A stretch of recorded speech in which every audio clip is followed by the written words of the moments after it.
News 7 Tamil நேயர்களுக்கு வணக்கம். கேள்வி நேரம் நிகழ்ச்சிக்கு உங்களை வரவேற்பதில் மகிழ்ச்சி. கேள்விகள் உண்மையை வெளிக்கொண்டுவதற்கான ஆயுதம். கேள்விகள் அதிகாரத்திற்கு எதிரான குரல். கேள்விகள் தீர்வுகளை நோக்கிய பயணம். சமூகத்தில் மக்களை நேரடியாக பாதிக்கிற அதிர்ச்சிகளுக்கு கூடிய ஒவ்வொரு விஷயங்களுக்கும் மக்களோட எதிர்வினை எப்படி இருக்கும் அப்படிங்கிறது நமக்கு தெரியாது. அந்த எதிர்வினைகளை அவங்க கேட்க விரும்புகிற கேள்விகளை அவங்களோட ஆதகத்தை அவங்க சார்பா ரெப்ரசன்ட் பண்ற ஒரு முக்கியமான நிகழ்ச்சி கேள்வி நேரம். இன்று நாம் எழுப்ப விரும்புகிற கேள்விகள் எவை எவை?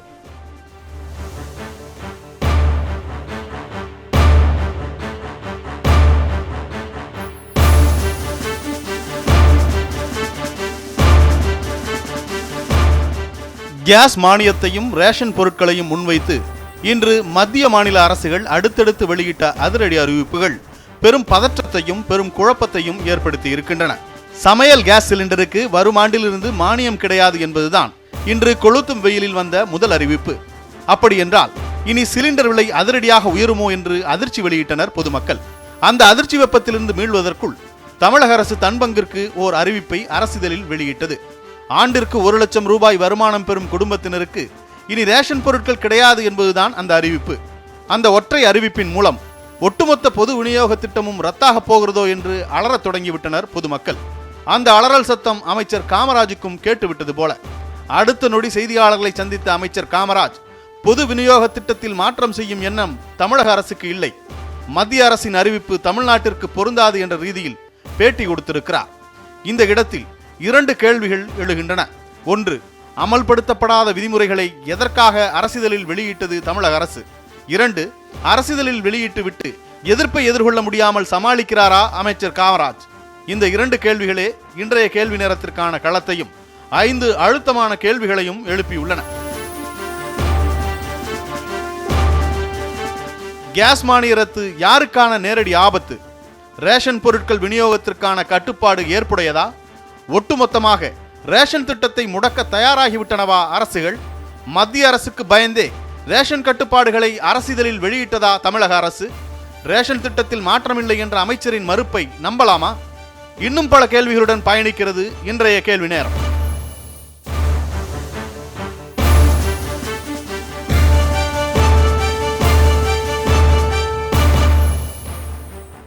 இந்தியாவையே உருக்கக்கூடிய 2 முக்கியமான அறிவிப்புகள் வெளியாக இருக்கின்றன. கேஸ் மானியம் அடுத்த ஆண்டு ஏப்ரல் முதல் ரத்து செய்யப்படலாம் என்கிற ஒரு தகவல். உறுதியாக ரேஷன் கடைகளினுடைய எண்ணிக்கையை கட்டுப்படுத்துகிற, பயனாளிகளினுடைய எண்ணிக்கையை கட்டுப்படுத்துகிற பல்வேறு கட்டுப்பாடுகளையும் தமிழக அரசினுடைய அரசிதழ் வெளியிட்டிருக்கிறது. அவசரமாக அமைச்சர் காமராஜ் அதை மறுத்திருந்தாலும் கூட அரசிதழில் வெளியிடப்பட்ட அரசாணையை எப்படி அரசே செயல்படுத்தாமல் போகிறது என்கிறது மிக முக்கியமான ஒரு கேள்வி. இந்த நிகழ்ச்சியினுடைய அரசியல் கட்சி பிரதிநிதிகளுக்குள் போவதற்கு முன்பாக இந்த குறிப்பிட்ட 2 அறிவிப்புகளை குறித்தும் பொதுமக்கள் என்ன நினைக்கிறார்கள், மக்களுடைய பிரதிநிதி என்ன நினைக்கிறார் என்பது மிக முக்கியமான ஒன்று. அதன் அடிப்படையில் குடும்ப தலைவி திருமதி வர்ஷினி அவர்கள் நம்மோடு இணைப்பில் இணைந்திருக்கிறார். இந்த 2 விஷயங்களை பத்தி அவங்க என்ன நினைக்கிறாங்க நம்ம கேட்கலாம். வர்ஷினி, இந்த 2 அறிவிப்புகளையும் செய்திகளில் பார்த்திருப்பீங்க. இந்த 2 செய்திகளை பத்தி உங்களுடைய கருத்து என்னமா? இன்னைக்கு 8000 ரூபாங்கிறது எல்லாரும் பேசிக்கான எல்லா ஒரு பொதுமக்களுக்கு எல்லாருக்குமே அந்த மாதிரி 8000 ரூபான்றது பேசிக் சம்பளமா இன்னைக்கு இருக்கு. அப்படி இருக்கிற பொசிஷன்ல ஆனால் மற்ற விலைவாசிகள்னு பார்த்தானா ரொம்ப ஜாஸ்தியாக இருக்குது. காய்கறி ஆகட்டும், எதுவாகட்டும், அரிசிக்கும் அந்த விலையை கொடுத்து இன்னைக்கு வாங்கணும் அப்படிங்கிறப்போ அது ரொம்ப கஷ்டமான ஒரு விஷயமா இருக்குது. இல்லை, இப்போ இவங்க சொல்ற மிக முக்கியமான ஒன்று, ரேஷன் கடையில் இப்போ நிறைய பேர் அரிசி வாங்குறது இல்லை, வாங்குறவங்களும் வெளியில கடையில வாங்கிடுறாங்க. வெறும் இட்லி தோசைக்கு மட்டும் தான் ரேஷன் கார்டை பயன்படுத்துறாங்க. பெரும்பாலான ரேஷன் கார்டுகளை வச்சிருக்கிறவங்க ஓரளவுக்கு நல்ல சம்பாத்தியத்தில் இருக்கிற மிடில் கிளாஸா இருக்காங்க. அவங்களுக்கு அரசாங்கத்தோட தேவையில்லாத மானியம் போய்கிட்டு இருக்கு. அதை கட்டுப்படுத்துறதுக்காக, ரேஷன் கடைகளை முறைப்படுத்துறதுக்காக சில குடும்பங்கள்ல 2-3 ரேஷன் அட்டைகள்லாம் வச்சிருக்காங்க. இவற்றையெல்லாம் களையறதுக்காகத்தான் இந்த மாதிரியான முயற்சிகள் எடுத்திருக்கிறதா சொல்றாங்க. ஃப்ரிட்ஜ் வச்சிருக்கிறவங்க, கார் வச்சிருக்கிறவங்களுக்கு எதுக்கு இலவச அரிசி வாங்கணுங்கிற அரசாங்கத்தோட கேள்வி நியாயமான கேள்விதானே? அது நியாயமான கேள்விதான், இல்லைன்னு சொல்லலை. ஆனால் அது கரெக்டான ஒரு பர்சனாலிட்டி கிட்ட போய் சேரணுங்கிறது கவனிக்க வேண்டிய ஒரு விஷயமா இருக்கு. தொடர்ந்து பேசலாம். இந்த நிகழ்ச்சியில் நம்மோடு கூடுதலாக காங்கிரஸ் கட்சியிலிருந்து மூத்த தலைவர் பீட்டர் அல்போன்ஸ் அவர்களும், சிபிஎம்மில் இருந்து தோழர் கனகராஜ் அவர்களும் நம்மோடு இணைந்திருக்கிறார்கள். மூவரையும் நிகழ்ச்சிக்கு வரவேற்கிறோம். பீட்டர் அல்போன்ஸ் அவங்க கிட்ட இருந்து ஆரம்பிக்கலாம். இந்த அரசாங்கம், மத்திய அரசாங்கம் இந்த கேஸ் மானியத்தை ரத்து செய்யக்கூடும்னு பல விவாதங்களுக்கு முன்பாகவே சொல்லியிருந்தீர்கள். ஆனால் கேஸ் மானியத்தை ரத்து செய்வதற்கான சாத்தியக்கூறுகள் இருக்கிறது அப்படிங்கிறது காங்கிரஸ் ஆட்சி காலத்திலிருந்தே தொடர்ந்து பேசப்பட்டு வந்த ஒரு விஷயம் தானே. பாஜக அதை ஒன்றும் புதுசா கையில் எடுத்திருக்காங்கன்னு நினைக்கிறீங்களா?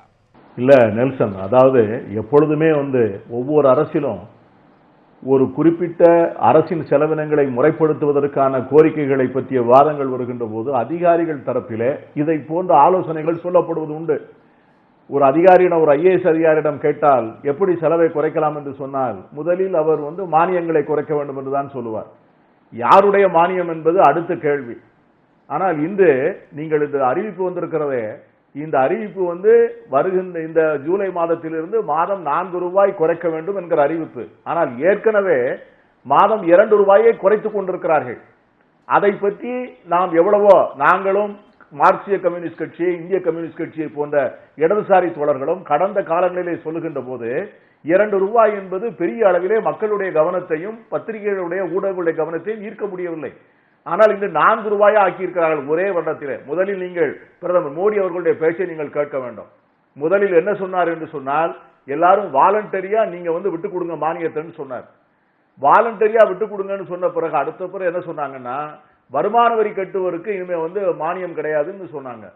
இப்பொழுது ஆட்டை கடித்து மாட்டை கடித்து கடைசியில மனுஷனையே கடிக்கின்ற வகையிலே ஏழை எளிய மக்களுக்கான இருக்கின்ற இந்த சப்சிடி, இன்னைக்கு நாட்டில் நம்முடைய ஜிடிபி எவ்வளவு என்று சொல்லுகிறோம், அந்நிய செலவாணி எவ்வளவு என்று சொல்லுகிறோம், எல்லாம் லட்சக்கணக்கான கோடி ரூபாய்கள்.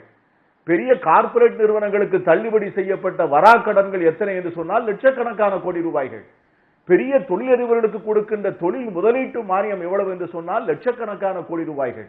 பன்னாட்டு நிறுவனங்களுக்கு கொடுக்கப்படுகின்ற நிலங்கள், அவர்கள் கொடுக்கப்படுகின்ற மின்சாரம், போடப்படுகின்ற சாலைகள் எல்லாமே மானியமாக இலவசமாக போட்டு கொடுக்கின்றன. ஆனால் இன்று யாருடைய கையில வைத்திருக்கிறார்கள் என்று சொன்னால், இன்னைக்கு சாதாரண அடித்தட்டு மக்களுக்கு கிடைக்கக்கூடிய தங்களுடைய அத்தியாவசியமான வாழ்க்கைக்கு மிக அடிப்படையான கேஸ் மானியத்திலே கை வைத்திருக்கிறார். மன்மோகன் சிங்கை செயல்படாத பிரதமர் என்று சொன்னார்கள், ஊழலின் உறைவிடம் என்ற அரசு என்று சொன்னார்கள். இன்னைக்கு $160 கேஸும் பெட்ரோலும் விற்கின்ற போது இங்கே 320 ரூபாய் 310 ரூபாய்க்கு கேஸ் சிலிண்டரை வித்தோம். இதை யாரும் மறுக்க முடியாது. அன்னைக்கு பெட்ரோல் 70 ரூபாய் தான், அந்த நேரம் 60 ரூபாய் 65 ரூபாய். இன்று என்ன விலைக்கு விற்கிறது என்பதை மக்கள் சிந்தித்து பார்க்க வேண்டும். அதுல இந்த அமைச்சர் காமராஜர் அவர்கள் சொல்லி இருப்பதை எனக்கு இவர் எப்படி இந்த அமைச்சர் பேசுகிறார் என்று எனக்கு விளங்கவில்லை. அரசிதழ் என்பது that is the finality of the implementation of a decision taken by a government. ஒரு அரசாங்கம் முடிவெடுத்து அதை நிறைவேற்ற வேண்டும் என்கிற போதுதான் அரசுகளில் அறிவிடும். காவேரி இந்த தமிழ்நாட்டில் பொது விநியோக திட்டம் குறித்து கொண்டு வரப்பட்டிருக்கிற பெரிய மாற்றங்கள் எல்லாமே காங்கிரஸ் அரசாங்கம் கொண்டு வந்த உணவு பாதுகாப்பு சட்டத்தை அமல்படுத்தி அதனுடைய வழியில தற்போதைய மத்திய அரசு எதிர்க்கிற மாற்றங்கள் தானே. ஏற்கனவே உணவு பாதுகாப்பு சட்டம் அமல்படுத்தப்பட்ட போதே தமிழ்நாடு மாதிரியான பொது விநியோக திட்டம் பெரிய அளவில் சீரா செயல்படுற மாநிலங்களுக்கு இது பெரிய பாதிப்பை ஏற்படுத்தும் தொடர்ந்து எதிர்ப்பு குரல் வந்தன. ஆனா உணவு பாதுகாப்பு சட்டம் நாட்டோட நலன் கருதி தவிர்க்க முடியாதுன்னு காங்கிரஸ் சொன்னது. ஆனா இப்போது காங்கிரஸ் கொண்டு வந்ததனுடைய அடிப்படை அம்சங்கள் அப்படியே தொடருது தானே. இதுல என்ன புதிய விஷயங்களை மத்திய அரசு மாநில அரசு அறிமுகப்படுத்திருக்காங்கன்னு நினைக்கிறீங்க?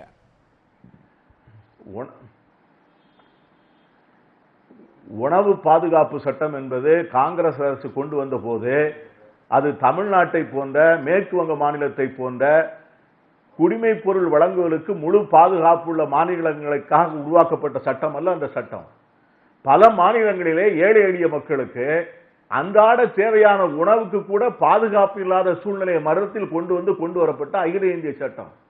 அந்த சட்டத்திலே மாநில அரசுக்கு அதை கட்டாயப்படுத்தக்கூடிய நிர்பந்தமும் கிடையாது. அந்த தினம் முதலமைச்சராக இருந்த செல்வி ஜெயலலிதா அவர்கள் இந்த முழு சுமையை நானே ஏற்றுக்கொள்கிறேன் என்று சொன்னார். அதற்கு அரசியலில் வெளியிடவில்லையே. இன்னைக்கு உதய் திட்டம் வந்தது, அதை முடியாது என்று சொன்னார். இன்னைக்கு உதய் திட்டத்தை ஏற்றுக்கொண்டார்கள். ஒரு all India medical institute of medical services இன்ஸ்டிடியூட்ல AMS என்று சொல்லக்கூடிய அந்த மருத்துவமனையை கூட எந்த ஊரிலே வைக்க வேண்டும் என்று சொல்வதற்கு சக்தியற்ற திராணியற்ற இந்த அரசு அதை கூட மத்திய அரசு முடிவுக்கு விட்டுவிட்டு நீங்கள் சொல்லுங்கள் என்று கேட்கிறோம் என்று சொல்லுகிறோம். இன்னைக்கு 530 பொருட்களுக்கு புதிதாக வரி விதித்திருக்கிறார். GST 530 புதிய பொருட்கள், இதுவரை வரி விதிக்கப்படாத பொருட்கள். இன்னைக்கு திருப்பூர் மூடி கிடக்கிறது, ஈரோடு மூடி கிடக்கிறது, கரூர் மூடி கிடக்கிறது, ராஜபாளையம் சிறுவில்லிபுத்தூர் போன்ற நூற்பாலைகள் எல்லாமே மூடக்கூடிய நிலையில இருக்கின்றன. டெக்ஸ்டைலுக்கு GST வேண்டும் சொன்னால் அமைச்சரிடம் பேசுவதற்கு கூட பயப்படுகிறார்கள். நம்முடைய நிதியமைச்சர் என்ன சொல்லுகிறார்? ஏன் வரி போடுகிறோம் என்று சொன்னால் மக்களுக்கு குடிநீர் வசதிக்காக ஏழை மக்களுக்கு உணவு கொடுப்பதற்காக, சாலை போடுவதற்காக வரி போடுகிறேன் என்று சொல்லவில்லை. ராணுவத்திற்கு செலவு செய்ய வேண்டியது இருக்கிறது என்று சொல்லுகிறார். காவல்துறைக்கு செலவு செய்ய வேண்டியது இருக்கிறார். இதுதான் நார்த் கொரியாவினுடைய அப்ரோச்.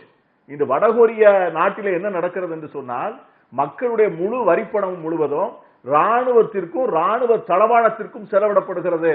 அதை போன்றுதான் நமது அமைச்சர், நிதியமைச்சர் அருண்ஜேட்லி அவர்கள் இன்று சென்னையிலே பேசியிருக்கிறார். நேற்று நாங்கள் எதற்காக வரி போடுகிறோம், ராணுவத்திற்கு தளவாடங்களை வாங்க போகிறோம், ஆயுதங்களை வாங்க போகிறோம் என்று பேசுகின்ற ஒரு நாட்டிலே இந்த எல்லையோரம் இருக்கிற பதட்டங்கள் எல்லாம் எதற்காக உருவாக்கப்பட்டன என்கிற சந்தேகமே நமக்கு வருகிறது. தொடர்ந்து பேசலாம். ஏழை எளிய மக்களினுடைய வயிற்றில் அடித்துவிட்டு தொடர்ந்து பேசலாம்.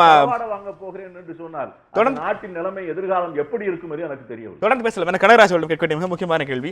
ஒரே நேரத்தில் ரெண்டு முக்கியமான அடி பொதுமக்களுக்கு வழங்கப்பட்டிருக்கிறது, ரொம்ப லோவர் கிளாஸ்ல இருக்கிறவங்களுக்கு. இந்த கேஸ் மானியம் ரத்து அப்படிங்கிறது ஏற்கனவே எதிர்பார்க்கப்பட்ட ஒன்று தானே. நம்ம தொடர்ச்சியா இது குறித்து நிறைய பேசியிருக்கோம்.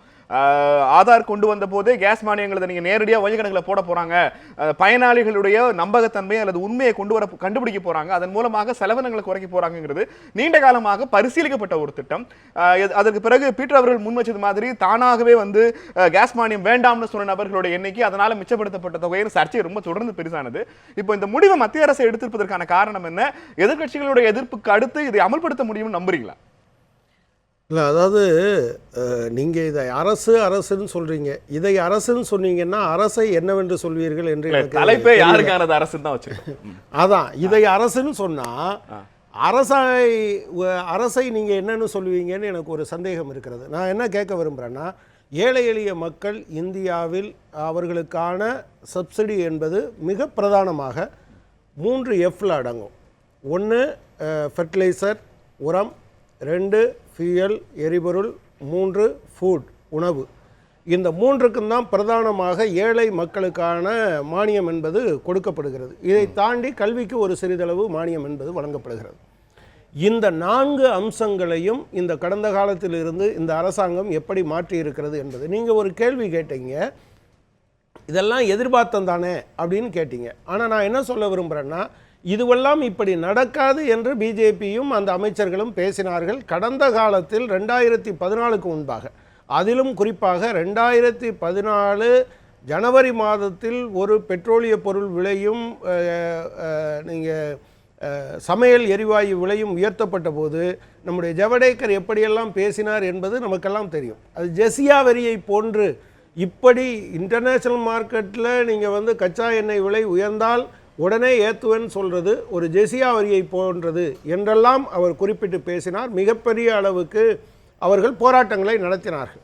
எனவே நான் மானியத்தை ஒட்டுமொத்தமாக ஒழிச்சிருவேன்னு அவங்க ஒன்றும் சொல்லலையே.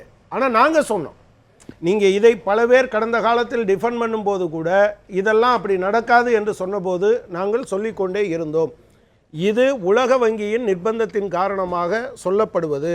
எனவே ஏழை எளிய மக்களுக்கு தரப்படுகிற எல்லா மானியமும் வெட்டி சுருக்கப்படும் என்று நாங்கள் சொன்னோம். அதில் நீங்கள் இப்போ பார்த்தீங்க அப்படின்னு சொன்னால், உணவு மானியத்தை பொறுத்தளவில் இப்போ நீங்கள் சொன்னீங்க, ஒரு காமராஜ் இப்படி சொன்னார் ஆனால் நாங்கள் அமுல்படுத்த மாட்டேன்னு சொன்னார் அப்படின்னு. திரு பீட்டர் அல்ஃபோன்ஸ் அவர்கள் சொன்னது போல கட்டாயமாக இவர்கள் இதை அமுல்படுத்தாமல் இருக்க முடியாது. ஏன்னா உணவு பாதுகாப்பு சட்டத்தில் இப்போ ஜெயலலிதா அவர்களுடைய கொடுத்த உறுதிமொழியின் அடிப்படையில் இந்த செலவினங்களை மாநில அரசே ஏற்றுக்கொள்வதன் மூலமாக மத்திய அரசு கொடுக்கிற நிர்பந்தங்கள்ல இருந்து தமிழ்நாட்டை காப்பாற்ற முடியுங்கிறது தான் அதிமுகவினுடைய ஸ்டாண்ட். அமைச்சர் காமராஜர் திரும்ப திரும்ப அதை தான் சொல்றாரு. நாங்க கெஜெட்ல வெளியிட்டாலும் கூட இப்போது இருக்கிற நடைமுறைகள்ல பெரிய மாற்றங்களை செய்ய முடியாது, செய்ய வாய்ப்பு இல்லை, இந்த அம்மாவோட அரசு அது அப்படியே தொடரும் அப்படிங்கிறாரு. ஆனால் அது எந்த அளவுக்கு பிராக்டிக்கலான ஒன்று தான் என்னோட கேள்வி. அதைத்தான் நான் கேட்டேன். இதை அரசென்று இதையும் அதையும் அரசென்று சொல்வீர்கள் என்றால் அரசை எப்படி சொல்வீர்கள் என்று அதன் காரணமாகத்தான் கேட்டேன். நீங்க அரசிதழில் வெளியிடுவது என்பதனுடைய முக்கியத்துவத்தை அவர்கள் மறுக்கிறார்கள். நீங்க அரசியல் அவங்களே ஒத்துக்கிறாங்க, அரசாணையை வெளியிட்டு அதை செய்யாமல் இருப்பதும் கூட அரசுதான் அவங்க ஒத்துக்கிறாங்க. இல்லை, அப்படி இருக்க முடியாது. நாளைக்கு வேற ஒருத்தரை வச்சு யாராவது ஒரு ஆளை வச்சு அவங்க கோர்ட்டுக்கு போக சொல்லுவாங்க. அப்புறம் கோர்ட் சொல்லிடுச்சுங்கிறது, கோர்ட்டு சொல்லிடுச்சுன்னு சொல்லி இவங்க அமல்படுத்துறதுக்கு முயற்சி பண்ணுவாங்க. சரி, அடிப்படையிலான பிரச்சனை என்னது? இவங்க இந்த மூணையும் இப்போ நீங்கள் பார்த்தீங்கன்னா அநேகமாக ஏழை எளிய மக்களுக்கு அவர்கள் பயன்படுத்துகிற அல்லது அவர்கள் இதுகாலம் பயன்பெற்று வந்த ஒவ்வொரு அம்சங்களையும் நான் சொன்னால் தெரியும். உணவு மானியம், அதே போல் உர மானியம், அதே போல் எரிபொருள் மானியம், அதே போல் கல்விக்கான மானியம், அப்புறம் எம்என் ரேகா, அதில் இன்றைக்கு வரைக்கும் மத்திய அரசாங்கம் 1200 கோடி ரூபாய் அது வந்து நிலுவை வைத்திருக்கிறது. போஸ்ட் மெட்ரிக் ஸ்காலர்ஷிப், நீங்கள் +2க்கு பிந்தைய படிப்புக்கான தலித் மாணவர்களுக்கான உதவித்தொகை தமிழகத்துக்கு மட்டும் 1200 கோடியும் இந்தியா முழுவதற்கும் 70,000 கோடியும் நிலுவையில் இருக்கிறது என்கிற நிலைமையை நாம் பார்க்குறோம். நீங்கள் இன்னொரு பிரச்சனை, இன்னொரு இது வந்திருக்கு, அநேகமாக நாளைக்கு நீங்கள் பேசுவீங்க.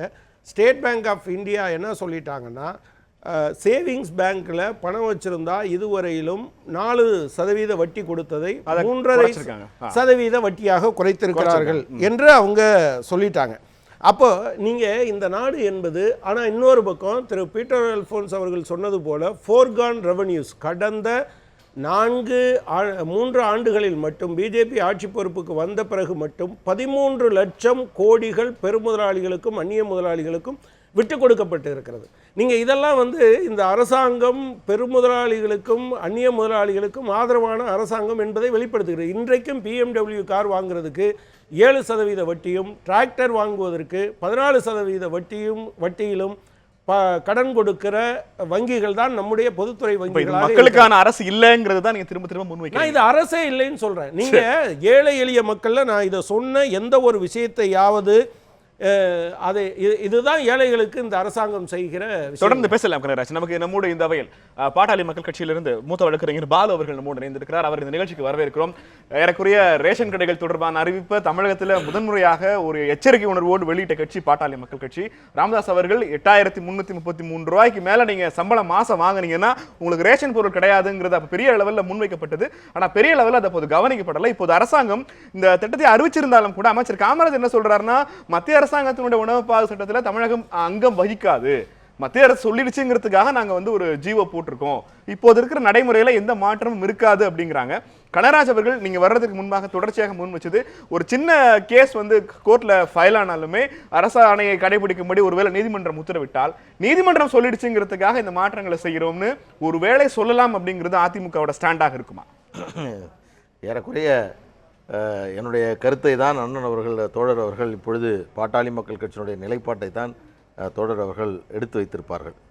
அதில் நான் மீண்டும் அதை சொல்வதற்கு முன்னால் ஒரு செய்தியை, இதை சொன்னால் இதனுடைய வேறுபாடுகளை நாம் நன்கு உணர்ந்து கொள்ள முடியும்.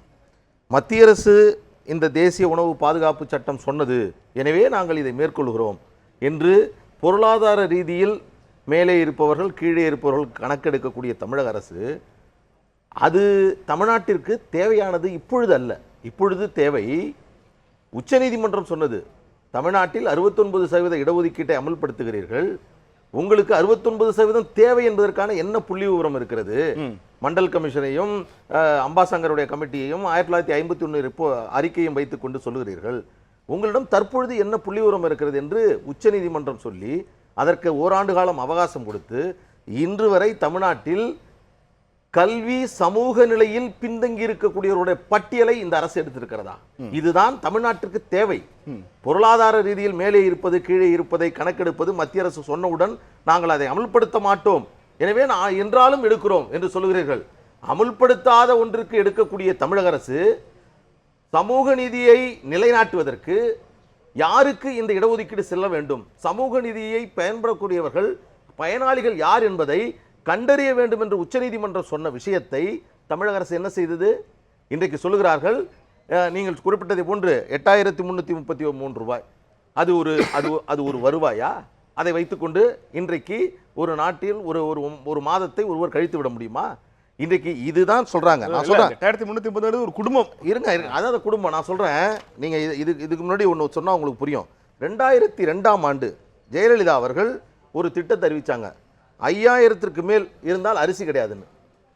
2004ஆம் ஆண்டு அதிமுக தோற்று போவதற்கு நாடாளுமன்றத்தில் மிகப்பெரிய காரணமாக இதுதான் அமைந்தது. இன்றைக்கு 2002ஆம் ஆண்டு 5000 ரூபாய் இலக்கு, இன்னைக்கு என்ன 2017 3000 ரூபாய் தான் கூடியிருக்கிறது என்றால் இது ஒரு சரியான அளவுகோலா? எங்களை பொறுத்தவரையில் இது போன்ற அளவுகளே கூடாது என்பதுதான் எங்களுடைய கருத்து. ஆனாலும் கூட இன்றைக்கு சொல்றாங்க இது நிச்சயமா எப்படி தமிழ்நாடு மாதிரியான பொது விநியோக திட்டம் சிறப்பா செயல்படுற ஒரு மாநிலத்துல பெரிய அளவிலான அரசினுடைய மானியம் ஏற்கனவே வளர்ந்த நடுத்தர மக்களுக்கு அவங்க ரேஷன் கார்டை ஒரு வகையில சும்மா வச்சிருக்காங்க, அந்த அரிசியை வாங்கி பெரிய அளவில் அவங்க சாப்பாட்டுக்கு பயன்படுத்துறது இல்ல, பல பொருட்களை ரேஷன் கடையில் வாங்கக்கூடிய அளவு விடவும் பொருளாதார ரீதியிலான வசதி படைத்தவர்களும் இந்த ரேஷன் அட்டையை உபயோகப்படுத்திக்கிட்டு இருக்காங்க, அதன் அடிப்படையில் அதை நாங்கள் முறைப்படுத்துறோம் அப்படிங்கிற போது இந்த நீங்க சொல்ற கருத்துல ஒரு நியாயம் இருக்கிறது. இது போன்ற விமர்சனங்கள் இருந்து கொண்டுதான் இருக்கிறது. ஆனால் லட்சக்கணக்கான போலி ration card, double ration card, அதுக்கு சொல்றேன். இப்போ நீங்க இங்க இருக்கக்கூடிய ஆதார் அட்டை குடும்ப அட்டையோடு இணைக்கப்பட்டதற்கு பிறகு இந்த போலித்தனமாக இந்த பொருட்களை வாங்குவார்கள் என்பது முடிவுக்கு வந்து விட்டது. எனவே யார் தேவையோ அவர்கள்தான் சென்று வாங்க முடியும். இன்னொருடைய அட்டையை எடுத்துக்கொண்டு எனக்கு கொடு என்று சொல்லக்கூடிய நிலைமை தற்பொழுது இல்லை. அதற்காக நான் இதை செய்கிறேன் என்று அரசு சொல்லவில்லை. போலித்தனமாக வாங்குகிறார்கள். மத்திய அரசு ஒரு முடிவு எடுத்த பிறகு மாநில அரசு எப்படி எதிர்க்க முடியும்? நீங்க சொன்ன மாதிரி தமிழ்நாட்டில் இந்த பொது விநியோகம் திட்டம் வந்து இந்தியாவிலேயே சிறந்த மாநிலமாக தமிழகம் இருக்கிறது. 3 படி லட்சியம் 1 படி நிச்சயம் என்று சொன்னார் அண்ணா. அதே போன்று காமராசர் காலத்திலும் இங்கே பொது விநியோக திட்டம் மிகச்சிறப்பாக நடைபெற்றது. இதற்கு பிறகு இன்று வரை நீங்கள் எடுத்துக்கொண்டால் தமிழ்நாட்டில் பொது விநியோக திட்டம் என்பது சிறந்த முறையில் தான் இருந்து கொண்டிருக்கிறது. ஆனால் இதை 2 வகையாக பிரிப்பது, இன்னைக்கு 5 ஏக்கர் நிலம் இருக்கக்கூடாது, ஒரு வீட்டில் ஃப்ரிட்ஜ் இருக்கக்கூடாது. நல்லா யோசிச்சு பாருங்க, ஒரு வீட்டில் ஃப்ரிட்ஜ் இருந்ததுன்னா அவங்களுக்கு பொருள் இல்லை, வீட்டில் ஃப்ரிட்ஜே இல்லாமல் வாழறதா? நான் கேட்குறேன், இதுக்கு நீங்கள் இலக்கு வைக்கிறீங்க. எவ்வளவு? 8333 ரூபா இருந்தா உனக்கு அரிசி கிடையாது. இல்ல, இந்த நாம்ஸ் தமிழ்நாடு டிசைன் பண்ணலங்கிறதா அமைச்சர் காமராஜ். நான் மீண்டும் சொல்றேன், மத்திய அரசு சொன்னதை எல்லாம் நீங்கள் அப்படியே ஏற்றுக்கொண்டீர்கள் என்று சொன்னால் மாநில அரசு தமக்கு இருக்கக்கூடிய அடையாளத்தை, தமக்கு இருக்கக்கூடிய சமூக பொருளாதார கல்வியல் சூழலை நிலைநாட்டுவதற்கு என்ன? நீங்க இன்னைக்கு 8330 ரூபா அரிசிக்கு வச்சுட்டீங்க, சாராயத்துக்கு ஏதாவது ஒரு இலக்கு வைங்களா? 8330 மேல தான் மேலே சம்பாரிச்சாதான் உனக்கு சாராயம், கம்மியாக சம்பாரிச்சா கிடையாது. டாஸ்மாக் கடையில் போய் நீ அது மது வாங்கக்கூடாது, ஒரு இலக்கு வைக்கலாமே. இன்னைக்கு எல்லாருமே வரவேற்பாங்களா இதை?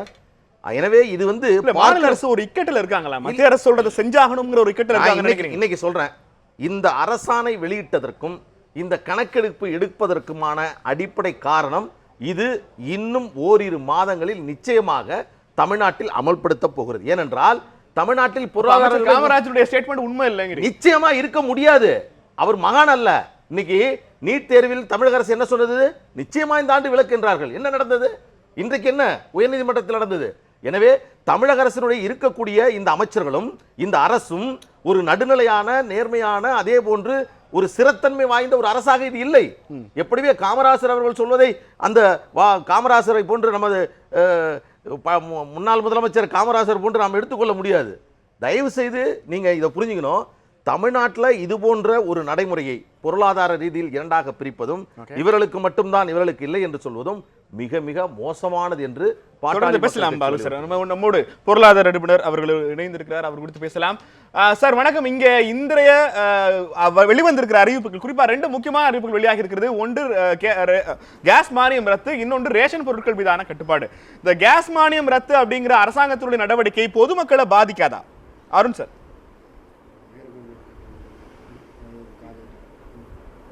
சார், கேஸ் மானியம் அப்படிங்கிறது வந்துட்டு சார் அவங்க 2 விதமாக பிரித்து கொடுத்துருக்குறாங்க. ஸோ ஒரு சில பொருட்கள் வச்சுருக்கிறவங்களுக்கு இது கேஸ் மானியம் ரத்து, மற்றவங்களுக்கு அது ரத்தா இல்லையாங்கிறது அவங்க இன்னும் தெளிவாக சொல்லலை. பட் சாமானிய மக்களை இதை பாதிக்குமா பாதிக்காதான்னு கேட்டிங்கன்னா, ஸோ ஒரு லெவலுக்கு மேலே இன்கம் இருக்கிற ஒருத்தருக்கு இதை இருக்கிறது நிச்சயமாக பாதிக்காது. பட் இந்த கீழ் லெவல் ஒரு பிலோ பாவர்ட்டி லெவல் இருக்கிறவங்களுக்கும் அது ரத்து பண்ணால் நிச்சயமாக அது அவங்கள பாதிக்கும். மேலே இருக்கிறவங்கள இது நிச்சயமாக பாதிக்காது சார். இல்ல, இப்ப மேல இருக்கிறவங்களை பாதிக்காதுன்னா அதனுடைய கவுண்ட் நமக்கு எப்படி தெரியும்? நாடு முழுக்க ஏறக்குறைய 18 கோடி பேர் கேஸ் மானியம் வாங்கிட்டு இருக்காங்க.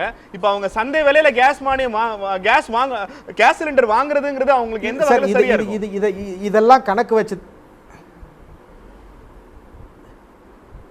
இல்லை சார், இது கவர்மெண்ட் இதனால தான் முன்னாடி ஆத்தாரோட டேட்டா எடுக்கிறப்பவே அவங்க பிலோ பாவர்ட்டி லெவலுக்கு கீழே எவ்வளோ பேர் இருக்காங்க, மேலே எவ்வளோ பேர் இருக்காங்க, யார் யார் வீட்டில் என்னென்ன பொருள் இருக்குங்கிற டேட்டாஸ் எல்லாம் ஒவ்வொரு கவர்மெண்ட்டுமே கவர்மெண்ட் அதை கலெக்ட் பண்ணி வச்சுருக்கு. ஸோ அதை பேஸ் பண்ணி அவங்க ஒரு திட்டம் அறிவிச்சிருக்கிறாங்க இப்போது. அதுவும் இல்லாமல் மத்திய அரசு நிறைய விஷயங்களில் தேவையில்லாத எக்ஸ்பெண்டிச்சரை குறைக்கிறதுக்கான தேவையில்லாத வேஸ்ட்ஃபுல் எக்ஸ்பெண்டிச்சரை குறைக்கிறதுக்கான நடவடிக்கையில் இறங்கியிருக்கு. பட் அது ஒவ்வொரு டைமும் மக்களை இன்வால்வ் பண்ணி பண்ணுறதுனால சில விஷயங்களில் சில இடங்களில் டைரெக்டாக மக்களை பாதித்தாலும் காலப்போக்கில் இதனோட பலன்கள் கொஞ்சம் அதிகமாக இருக்கும். இதில் சேவ் பண்ணுறது வந்து ஒரு டெவலப்மெண்ட் ஆஃப் இதுக்கு யூஸ் பண்ணாங்க அப்படின்னா இன்னும் நல்லா இருக்குங்கிறது என்னோட கருத்து சார். இல்ல இப்போ விறகு வச்சு எரிச்சுக்கிட்டு இருந்தப்போ உடம்புக்கு கெடுதல்னு சொன்னீங்க, மண்ணெண்ணெய் அல்லது மற்ற விஷயங்களை வச்சு அடுப்பு எரிக்கிற போது சுற்றுச்சூழலுக்கு பெரிய பிரச்சனை வந்தது அப்படின்னீங்க. அதற்கு பிறகு கேஸுக்கு மாற சொன்னதே அரசாங்கம் தான். அதை மாற சொன்னதுக்காகத்தான் நீங்க மானியமே கொடுக்க ஆரம்பிச்சீங்க. அரசாங்கத்தினுடைய உத்தரவாதத்தை நம்பி நாங்க எல்லாத்தையும் விட்டுட்டு கேஸுக்கு மாறின பிறகு இப்போ நீங்க சந்தை வேலையில போய் 1000 ரூபாய்க்கு கொடுத்து வாங்கிக்கங்கன்னு கேட்கறது என்ன மாதிரியான நியாயமான ஒன்று? கேஸ் வச்சிருக்கவங்க அத்தனை பேருமே பணக்காரங்கிற ஒரு மைண்ட் செட் அரசாங்கத்துக்கிட்ட இருந்தா அது எப்படி சரியான ஒண்ணா இருக்கும்? அது யார இல்லை அது சார், நான் அதுதான் சொன்னேன். இது அரசாங்கத்துக்கிட்ட வந்து 2 விதமாக பிரிச்சிருக்கேன். இது வந்து பாவர்ட்டி லெவலுக்கு கீழே இருக்கிறவங்களுக்கு இது கேஸ் மானியம் ரத்துங்கிறது அது டைரெக்டாக அவங்கள பாதிக்கிற விஷயம். ஸோ மேல்தட்டு மக்களுக்கு கேன்சல் பண்ணுறதுனால அது எந்த விதத்துலையும் அவங்கள அதை பாதிக்க போகிறது இல்லைங்கிறது தான். மேல்தட்டு மக்களுக்கு அதுக்கு கீழே பாவர்ட்டி லெவலுக்கு கீழே இருக்கிறவங்க 2ஆக பிரித்து இதை வந்து ஸ்ட்ரிக்டாக இம்ப்ளிமெண்ட் பண்ணால் நல்லா இருக்குங்கிறது தான் கருத்தாக ஒழிஞ்சு, இது எல்லா மக்களுக்கும் இது வந்து பாதிப்பு இருக்காதான்னு கேட்டிங்க அப்படின்னா சாமானிய மக்களுக்கு நார்மல் லைஃப்பை லீட் பண்ணுறவங்களுக்கான பாதிப்பு இருக்க தான் செய்யும். அதுக்கு வந்து கவர்மெண்ட் வந்து நம்ம ரெப்ரசன்ட் பண்ணி அதை வந்து நம்ம வந்து இன்கேஸ் அது மாதிரி அதை கேன்சல் பண்ணியிருந்தா ரெப்ரசன்ட் பண்ணி அதை கரெக்ட் பண்ண வேண்டியது வந்து உங்களை மாதிரி மக்களோட இது தானே சார். இல்ல இப்போ கேஸ் மானியத்தை நீங்க பொறுத்த வரைக்கும் 2ஆ பிரிக்க சொல்றீங்க. தகுதியான அல்லது பணம் வச்சிருக்கிறவங்களுக்கு கேஸ் மானியத்தை ரத்து பண்ணிட்டு வறுமை கோட்டு கீழே இருக்கிறவங்களுக்கு கேஸ் மானியத்தை இன்னும் கொடுக்கலாம் அப்படின்னு. ஆனா அரசாங்கத்தினுடைய வழிகாட்டுதல் அப்படி இல்லை. அதேதான் சார். ஆனா அரசாங்கத்தினுடைய பிளானிங் கொடுக்கலாம், கண்டிப்பா கொடுக்கணும் சார். ஏன்னா இந்தியாவில் இருக்கிற மொத்த பாப்புலேஷன்ல எல்லாருமே வந்துட்டு என்ன சார், இல்ல அரசாங்கத்தினுடைய ஐடியா அப்படி இல்லை, எல்லாருக்குமான கேஸ் மானியத்தை ரத்து பண்றதானே பிளானிங் வந்து. இப்போ அதனால தான் சார் ஒரு யார்ட்ஸ்டிக் வச்சு.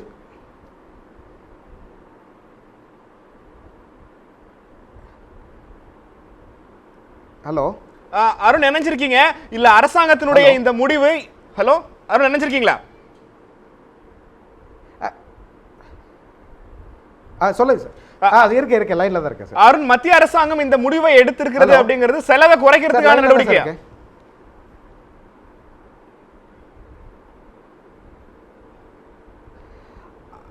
அதாவது செலவை குறைக்கிறதுக்கான நடவடிக்கையாக தான் சார் அவங்க இதை பண்ணிட்டு இருக்கிறாங்க. செலவை குறைக்கிறதுக்கான நடவடிக்கை தான். ஏன்னா ஒரு அரசாங்கம் வந்து மக்களுக்காக தான் இயங்குது. அரசாங்கம் எந்த திட்டம் கொண்டு வந்தாலும் அதை மக்கள் அக்செப்ட் பண்ணிக்குவாங்க. பட் சம்டைம்ஸ் அதில் நம்மளை டைரெக்டாக அஃபெக்ட் பண்ணுறப்போ நாம் இது வந்து எங்களுக்கு அஃபெக்ட் பண்ணுதுங்கிறத ரெப்ரசென்ட் பண்ண வேண்டியது மக்களோட கடமை தான். செலவை குறைக்கிறதுக்கான நடவடிக்கையாக தான் கவர்மெண்ட் இதை பார்க்குது சார். ஓகே, எனக்கு கனகராஜோட கேட்க வேண்டிய முக்கியமான கேள்வி, செலவை குறைப்பதற்கு அல்லது புதிய திட்டங்களை அமல்படுத்துகிற போது பயனாளிகளை கண்டறிவதற்கான முயற்சிகளில் எப்போ எடுத்தாலுமே திரும்ப திரும்ப அரசாங்கத்தை குறை சொல்வதன் வாயிலாக மக்கள் எல்லாருமே ரொம்ப கஷ்டப்பட்டு இருக்காங்க.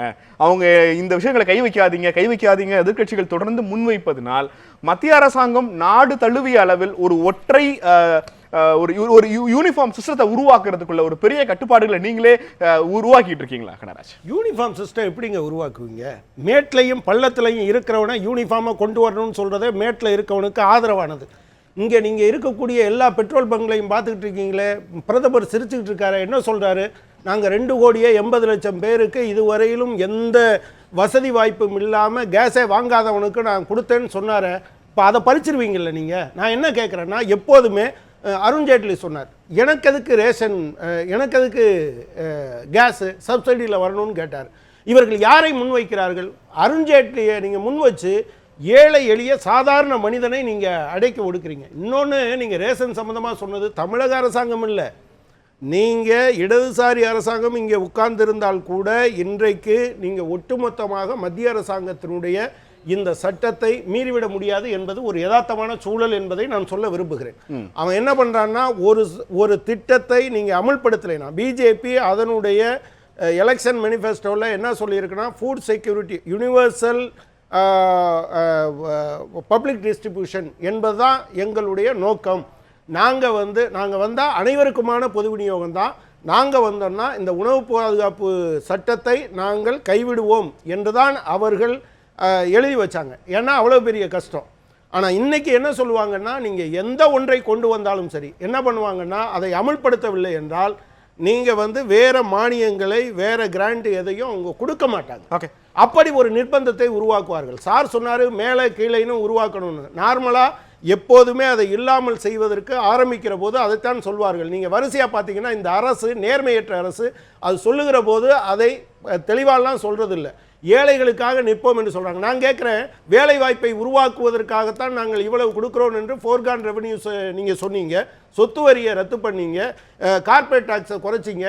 எந்த வேலை வாய்ப்பாவது இந்த காலத்தில் 2010க்கு பின்னால் ஒரு ஆண்டில் 10 லட்சம் வேலை வாய்ப்புகள் கூட கூடவில்லை. 10 லட்சம் வேலை வாய்ப்பு என்பது நான் வெறும் அரசு வேலை வாய்ப்பை தொடர்ந்து பேசலாம். தனியார் உருவாக்குவதும் அதிமுகவினுடைய கூட்டணி கட்சியான கொங்கு இளைஞர் பேரவையின் சட்டமன்ற உறுப்பினர் தனியரசு அவர்கள் நம்மோடு தொலைபேசி இணைப்பில் இருக்கிறார். தனியரசு சார் வணக்கம். இன்றைக்கு அமைச்சர் காமராஜ் கொடுத்திருக்கிற பேட்டி இன்னமும் குழப்பத்தை கூடுதலாக உருவாக்கி இருக்கிறது. தமிழ்நாட்டில் தொடர்ச்சியாக சிறப்பாக செயல்பட்டுக் கொண்டிருக்கிற இந்த பொது விநியோக திட்டம் ரேஷன் சிஸ்டத்தை சீர்குலைக்க முடிவு செய்து விட்டதா தமிழக அரசு? இல்லையா, ஏற்கனவே மத்திய அரசு நம்ம நீட் அப்படிங்கிற நம்முடைய இந்த மருத்துவ மாணவர் சேர்க்கைக்கான இதுலையும் தமிழ்நாட்டுக்கு மிகப்பெரிய வஞ்சகத்தை தீங்கை இழைக்கிற அந்த நீட் கட்டாயப்படுத்தி இன்னைக்கு மாணவர்கள் பெற்றோர்கள் கடுமையான நெருக்கடி இருக்கும். அதே மாதிரி ஜிஎஸ்டி இதனுடைய தாக்குதல் நம்ம இப்போ வரைக்கும் இன்னும் பெரிய அளவில் உளவியல் ரீதியாக கோடிக்கணக்கான வணிகர்கள் அப்புறம் வணிகர்கள் போட்ட அந்த வணிகள் மூலமா கோடிக்கணக்கான நம்முடைய கன்சியூமர் நுகர்வோர்கள் மிக கடுமையாக பாதிக்கப்பட்டிருக்கிற நிலையில இப்ப பொது விநியோக திட்டத்தையும் சீர்குலைக்கிற முயற்சியை மத்திய அரசு ஒரு அறிவிப்பின் மூலமா இன்னைக்கு அறிவிச்சிருக்கிறது மிக கண்டிக்கத்தக்கது. இது ஏற்கனவே இப்பவும் சொல்றாங்க பாருங்க, வணிக வரி செலுத்துறவங்க, வருமான வரி செலுத்துறவங்க. நீங்க யாரை கண்டிக்கிறீங்க தனியரசு? இல்ல நீங்க யாரை கண்டிக்கிறீங்க? மத்திய அரசு. ஆனா மாநில அரசு அரசாணையை வெளியிட்டு நாங்க அப்படி செயல்படுத்த மாட்டோம்னு சொன்னா நீங்க நீட்ல இருந்து, ஜிஎஸ்டில இருந்து, உதய் மின் திட்டத்தில இருந்து, உணவு பாதுகாப்பு சட்டத்தில இருந்து எல்லாத்துலயுமே ரெண்டு வேடம் போட்டீங்கன்னா இந்த டபுள் ஆக்ஷன் நாங்க யாரை நம்புறது? இல்ல அது நீங்க ஏற்கனவே நம்ம அண்ணன் நம்ம சிபி எம்மோட அண்ணன் கனகராஜன் சொன்ன மாதிரி தான். நீங்க மத்திய அரசு ஏற்கனவே திட்டமிட்டு ஒரு கொள்கையை உருவாக்கி வைத்த பிறகு மாநில அரசுகள் ஒட்டுமொத்தமாகவே இந்த கூட்டாட்சி தத்துவத்தின் கீழே இயங்கக்கூடிய மாநில அரசுகள் ஒரு ஒற்றை நோக்கத்துக்குள்ள இவங்களுக்குள்ள ஒற்றுமையும் இல்லாத சூழ்நிலையில மத்திய அரசு தான் எடுக்கிற முடிவை மாற்றிக்கொள்வதிலே உறுதியா இருக்கு. மாற்றிக்கொள்ள ஆனா அமைச்சர் காமராஜர் சொல்ற நாங்க மத்திய அரசு சொல்றதை கேட்க போறது இல்ல, அவங்க சொல்லிட்டாங்கிறதுக்காக ஒரு கெசட் போட்டிருக்கோம், கெசட் நோட்டிபிகேஷன் அப்படியே இருக்கும், ரேஷன் கடைகளை எந்த மாற்றத்தையும் கொண்டு வர மாட்டோம்னா நீங்க உண்மையிலே யாருக்கு உண்மையாக இருக்கிறீர்கள்? மத்திய அரசுக்கு உண்மையாக இருக்கிறீர்களா அல்லது உங்களுக்கு வாக்களித்த வாக்காளர்களுக்கு உண்மையாக இருக்கிறீர்களா? இல்ல, கட்டாயமாக வாக்களித்த வாக்காளர் பெருமக்களுக்கு தான் நாங்க உறுதியா இருப்போம். அதை ஏற்கனவே உணவு பாதுகாப்பு திட்டத்திலையும் புரட்சித்திலையும் அம்மா அவர்கள் உறுதியா இருந்தாங்க. நம்ம நீட்டோ, ஜிஎஸ்டியோ, மாட்டிறைச்சியோ எல்லா மத்திய அரசாங்கத்தினுடைய நிலைப்பாடும் மாநில அரசாங்கத்தை மிக கடுமையா பாதிக்கப்படுகிற ஒரு நிலை இருக்கு. நீங்க சொன்ன மாதிரி ஏற்கனவே ஒரே ஒரு ஒற்றை கொள்கை இந்தியா முழுக்க ஒரே பொது விநியோக திட்டம், ஒரே பாடத்திட்டம், ஒரே மொழி. இன்னும் சொல்ல போனா நீங்க அது ஒற்றை கட்சியா வரப்போது பாருங்க. இப்ப நீங்க இந்த பாரதிய ஜனதாங்கிற அந்த பாசிசம் இதனுடைய ஏகாதிபத்தியத்தினுடைய அந்த மனப்போகம் எப்படி இருக்குன்னா நீங்க ஒரே கட்சி தான் இருக்கு. இவ்வளவு அரசியல் கட்சியில கூட தண்ணீர் தனியரசு இவ்வளவு தெளிவாக பேசுகிற நாம் குறைந்தபட்ச உண்மையை மக்களிடம் கொண்டு போனால் என்ன? இந்த ரேஷன் கடைகளை கொண்டு வந்திருக்கிற புதிய மாற்றங்களுக்கு மாநில அரசுக்கு சம்பந்தம் இல்லை, மத்திய அரசு சொல்றதை செய்யறதை தவிர மாநில அரசுக்கு வேற வழி இல்லைன்னு சொல்லியிருக்கலாம். ஆனால் அமைச்சர் காமராஜ் ஜெயலலிதா அவர்கள் வாக்குறுதி அளித்தது போல தொடர்ச்சியாக ரேஷன் கடைகளில் எந்த பிரச்சனையும் இருக்காது அப்படிங்கிறது ஒரு அமைச்சர் அரசாணையை மீறி அவர் எடுத்துக்கொண்ட பதவி பிரமாணத்தை மீறி பொய் சொல்றாரு ஒரு அர்த்தம் வருது. அதை ஆதரிக்கிறாரா தனியரசு? இல்ல, திரும்ப சட்டமன்றத்துக்குள்ளேயே இந்த வினா எழுப்பப்பட்ட பொழுது சட்டமன்றத்துக்குள்ளேயும் அவர் இந்த பொது விநியோக திட்டத்தின் கீழ் வழங்கப்படுகிற எந்த பொருளையும் நாங்க மாநில அரசு குறைக்காது, அப்படியே மத்திய அரசு எங்களுக்கு நெருக்கடி தந்தாலும் உணவு பங்கீட்டை குறைத்தாலும் கூட மாநில அரசு தன்னுடைய சொந்த பொறுப்பிலிருந்து ஏற்கனவே பொதுமக்களுக்கு பொது விநியோக கடையில் வழங்கப்பட்டு வருகின்ற அனைத்து அத்தியாவசிய பொருட்கள், அரிசி, பருப்பு, மண்ணெண்ணெய் போன்றவைகள் எல்லாம் கட்டாயமா நாங்க தடையில்லாம வழங்குவோங்கிறதுல இப்பவும் நம்ம மாண்புமிகு எடப்பாடியோட அரசு உறுதியா இருக்கு. தனியரசர் மின்சாரம் தொடர்பான தமிழக மின்சார வாரியம் தொடர்பான பல விஷயங்கள்ல மின்சார ஒழுங்குமுறை ஆணையத்திற்காக மத்திய அரசாங்கம் அமைச்சு கொடுத்திருக்கிற விதிமுறைகள்ல தமிழக அரசாங்கத்தினுடைய பங்கு எதுவுமே இல்லை. புதிதாக நீங்க ஒரு மின் நிலையங்களை தொடங்க முடியாது. உங்களுடைய கரங்கள் மின்துறையில எப்படி கட்டப்பட்டது போலவோ அதே போல உணவுத்துறையிலும் கட்டப்பட்டிருக்கு நான் சொல்றேன். ஆனா அமைச்சர் காமராஜ் சொல்றது அதுக்கு நேர் எதிர்மாறாக இருக்கிறது. அமைச்சர் என்ன சொல்றாருன்னா மத்திய அரசை தாண்டியும் எங்களால் செயல்பட முடியுங்கிறார். ஆனால் இங்க இருக்கிற கனகராஜ் என்ன சொல்றாரு, இடதுசாரி அரசாங்கமே இருந்தாலும் அதை செய்ய முடியாதுங்கிறார். இதுல யார் சொல்றது உண்மை?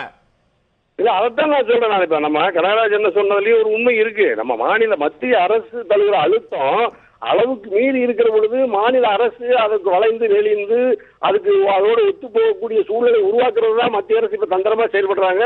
அதை ஏற்கனவே நீங்க மின்சார துறை சார்ந்த உதவி திட்டத்தில் ஏற்றுக்கொள்ளப்பட்ட திட்டத்தை பத்தி இப்ப நீங்க சொன்னீங்க. ஆனாலும் இப்ப கூட நம்ம 100 யூனிட் 2 லட்சம் குடும்பங்களுக்கு நம்ம இப்பவும் இலவசமாக கட்டணம் இல்லாம தர்றோம். ஆனா அது உதவி திட்டத்துல அது இல்ல, அது மாநில அரசு தன்னுடைய பொறுப்பு எடுத்துக்குது.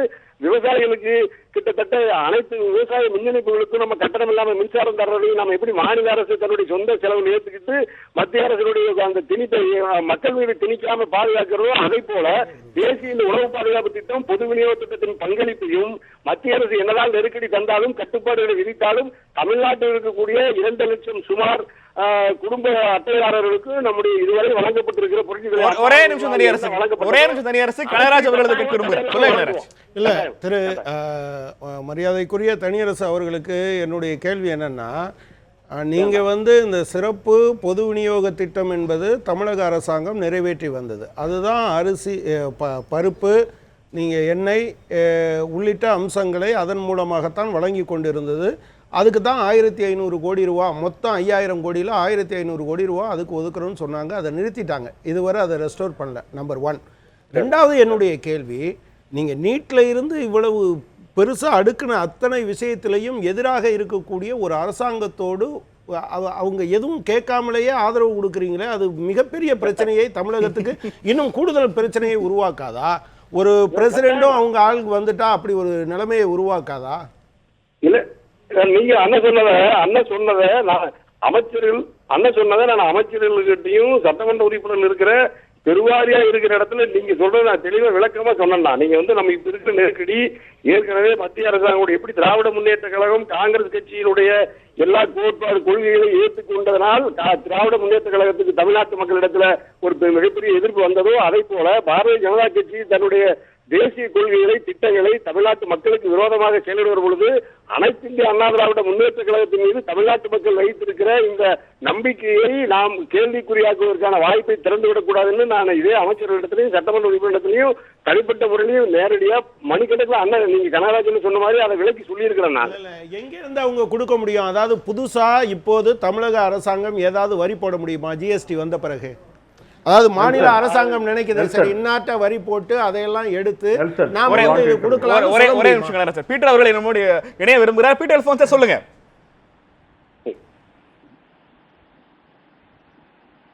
இல்ல, சகோதரர் தனியரசு அவர்கள் இந்த அரசினுடைய இயலாமையை அவர் மனப்பூர்வமாக ஏற்றுக்கொள்ள வேண்டும். அவரை மாதிரி வெளியே இருந்து ஆதரிக்கின்ற கட்சிகளை சார்ந்தவர்கள் இயலாமல் போன இந்த அரசினுடைய இயலாமையை ஒத்துக்கொள்ள வேண்டும். அதற்காக திராவிட முன்னேற்ற கழகம் காங்கிரஸ் கட்சியினுடைய கூட்டணி அரசை குறை சொல்லக்கூடாது.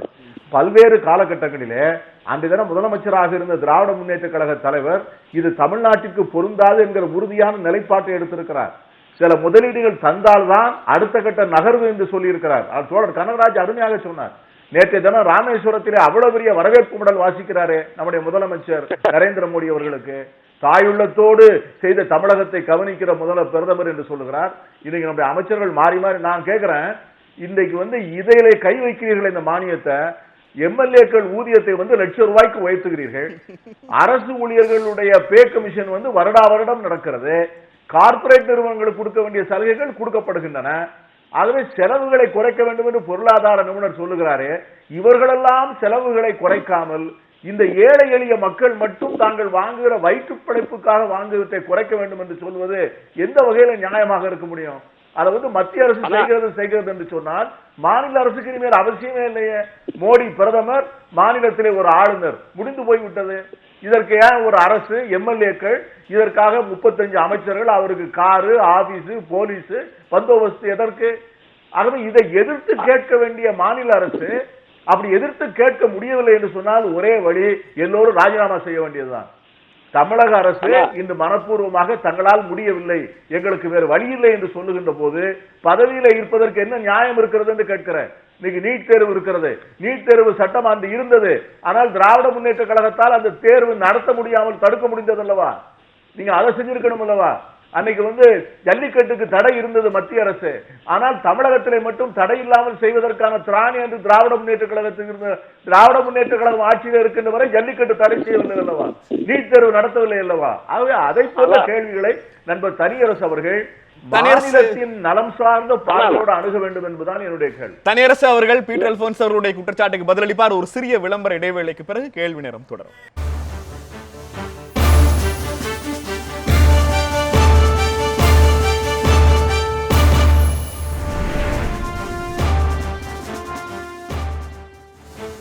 கேள்வி நேரம் தொடர்கிறது. தமிழகத்தில் ரேஷன் பொருட்களை வாங்குவதற்கு தமிழக அரசு விதித்து வெளியிட்டிருக்கிற அரசாணை மிகப்பெரிய அளவில் சர்ச்சையை கிளப்பி இருக்கிறது. அதே நேரத்தில் கேஸ் சிலிண்டரை அடுத்த ஆண்டு ஏப்ரல் முதல் ரத்து செய்யலாம் என்கிற மத்திய அரசினுடைய திட்டம் மிகப்பெரிய அதிர்ச்சியை உருவாக்கி இருக்கிறது. தனியரசர், நீங்க பீட்டர் அவர்கள் வச்ச குற்றச்சாட்டுகளுக்கு உங்களுக்கு பதில் என்ன?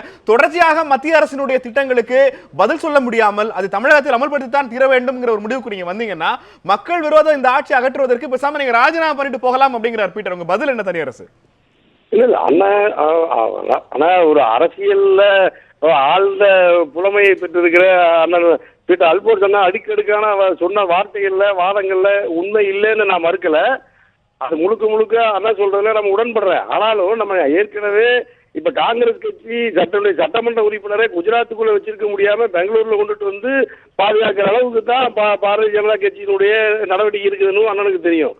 அதே மாதிரி தான் இப்ப நம்ம ஒவ்வொரு ஜல்லிக்கட்டுல நம்ம சட்டத்தை கொண்டுட்டு வந்து நிரந்தரமா தமிழ்நாட்டில் ஜல்லிக்கட்டு நடத்துறதுக்கு மஞ்சு விரட்டை நடத்துறதுக்கு 10 லட்சம் பேர் 15 லட்சம் பேர் ஒரு 10 நாட்கள் மிக கடுமையான போராட்டம், ஒரு பெரிய புரட்சியை நடத்தி தான் அந்த உரிமையை பெற்றுக் கொள்ளுகிற அளவுக்கு நம்ம ஒரு நெருக்கடியில் இருக்கிறோம். நம்ம அது மாதிரி நீங்க நீட்டுக்கு இப்ப ஏன் கிளம்பிலிருந்து போராடலைங்கிறது கூட பொதுமக்கள் எங்கிட்ட கூட எல்லா இளைஞர்களும் மாணவர்கள் பொதுமக்கள் பேசுறாங்க. நானே கேட்கிறேன். அதே மாதிரி ஜிஎஸ்டி அளவிட கொடுமையா மக்களை பாதிச்சிருக்கு.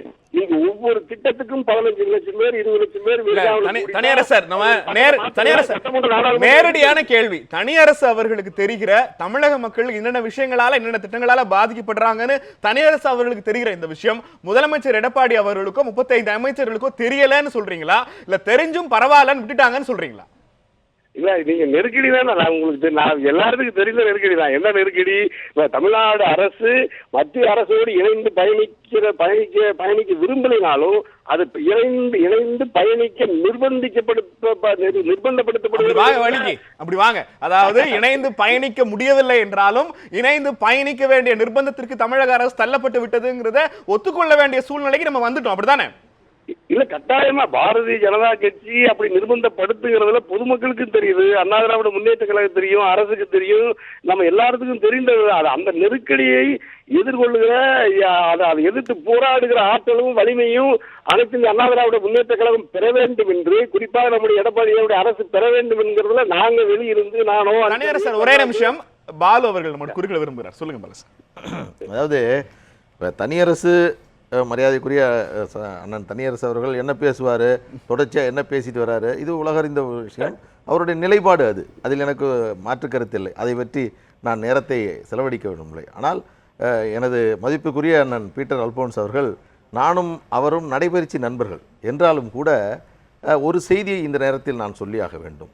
எதிர்காலத்தில் வரக்கூடிய கூட்டணியை மனதிலே வைத்தோ ஏதோ ஒரு காரணத்தினால் திராவிட முன்னேற்ற கழகத்தினுடைய செயல்பாடுகளை மிக பெரிய அளவில் மதிப்பீடு செய்திருக்கிறார். அது எதற்காக இது என்று தெரியவில்லை. இது எதை காட்டுகிறது என்று சொன்னால், இந்த அரசு சரியில்லை, இதற்கு மாற்று அரசு என்பது திமுகவாகத்தான் இருக்கு. பீட்டர் முன்வைக்கிற மிக முக்கியமான அதான் சொல்றேன். அது நீங்க சொல்ல வரதான். அப்படி பார்க்கின்ற பொழுது திராவிட முன்னேற்ற கழகம் செய்த தவறுகளையும் சொல்ல வேண்டும். ஒரு மதிப்பீடு செய்வதில் எனக்கு மாற்று கருத்து அல்ல. இதற்கு மாற்று என்பது இயற்கையாக திமுக தான். ஏனென்றால் இந்த அரசாணை வந்தது ஜூலை மாதம் 5ஆம் தேதி. பாட்டாளி மக்கள் கட்சியினுடைய நிறுவனர் மருத்துவர் ஐயா அவர்கள் கொடுத்த அறிக்கை 28ஆம் தேதி. இன்றைக்கு தான் ஊடகத்தில் இது செய்தியாக வருகிறது. நாளை மிக பொறுப்புள்ள எதிர்க்கட்சி தலைவராக இருக்கக்கூடிய ஸ்டாலின் அவர்கள் நாளைக்கு தான் அறிக்கை விட போறார். இதுதான் ஒரு எதிர்க்கட்சி தலைவராக இருந்து எதிர்காலத்தில் தமிழ்நாட்டை ஆள வேண்டும் என்று நினைக்கக்கூடிய ஒரு எதிர்க்கட்சி தலைவருடைய திறமை, வல்லமை, அரசியல் தெளிவு என்பதை நாம் இந்த நேரத்தில் புரிஞ்சுக்கிட்டு, நீங்க சொல்றீங்க எல்லாம் நுழைவுத் தேர்வு ரத்து செய்தது, இதையெல்லாம் திமுக செய்தது, அன்றைக்கு செய்தது என்று சொன்னார். இன்றைக்கு உயர்நீதிமன்றம் ஒரு தேசிய அளவிலான தேர்வை சந்திப்பதற்கு தகுந்த பாடத்திட்டத்தை தமிழக மாணவர்களுக்கு இந்த அரசு வழங்கவில்லை என்று சொன்னது அதிமுகவிற்கு மட்டுமல்ல, திமுகவிற்கும். சமச்சீர் கல்வியை கொண்டு வந்த போது மருத்துவர் ஐயா அவர்கள் சொன்னார்கள், இது சமச்சீர் கல்வி அல்ல, சமரச கல்வி, தேசிய தரத்திற்கு சிபிஎஸ்இ தரத்திற்கு இந்த பாடத்திட்டம் இல்லை என்பதை தொடர்ந்து சொல்லி வந்தார். ஆனால் இன்றைக்கு உயர்நீதிமன்றம் சொல்லுகிறது, இவர்கள் பொது பாடத்திட்டத்தில் தேசிய அளவில் அவர் அந்த போட்டியில் பங்கு பெறுவதற்கான வாய்ப்பை இந்த அரசு ஏற்படுத்தி தரவில்லை. அரசாங்கத்தை விமர்சிப்பதற்கு பதிலாக வாய்ப்பு கிடைக்கிற போதெல்லாம் திமுக விமர்சிக்கிறாரா பாமக பாலு? நிச்சயமாக நான் என்ன வாய்ப்பு கிடைக்கும் போது அதற்கான வாய்ப்பை ஏற்படுத்த நான் சொல்றேன் மூட போறாங்கன்னு அரசு சொல்லிடுச்சு. ஆனா இது நாங்க முன்னாடி சொன்னோம், அதாவது இனிமே சொல்லலன்னு கேக்குறதுல இந்த சண்டை ஏன் தமிழக நலன் சார்ந்து இல்லை பாலு? நிச்சயமா தமிழகத்தினுடைய இன்றைய நலனும் எதிர்கால நலனையும் அடிப்படையாக வைத்து மட்டும்தான் நான் சொல்றேன்.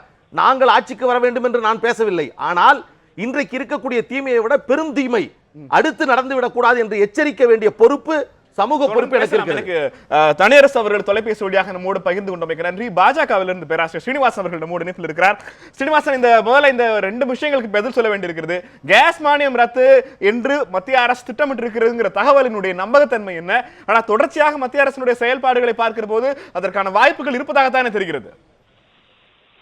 இல்ல நம்பகத்தன்மை நடைபெற்றிருப்பதாக சொல்கிறார்கள்.